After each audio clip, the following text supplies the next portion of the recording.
সালাম দিছে, বলতে দেরি 10-12টা ডালের থেকে ওই মুহূর্তে পুরা মরতে দেরি করে নেয়। সাথে সাথে পড়ছে আর মরছে।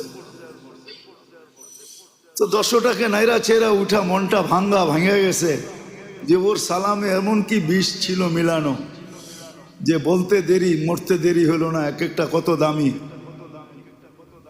তো ভাঙ্গা মন নিয়ে শিকার ছাড়াই বাড়িতে ফিরে আসছে। তো আসার পরে জিজ্ঞাসা করছে, মালিক হাত খালি, শিকার কোথায়? তুই আর কথা বলিস না, তোর সালামে কি বিষ ছিল?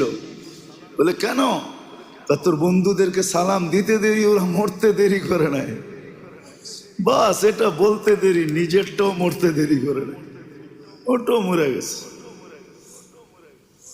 তো খাঁচা খুইলা সামনে রাইখা অনেকক্ষণ নাড়াচাড়া করে দেখছে, চোখের পানি ঝরায়, মরে গেছে। এখন আর কি করে?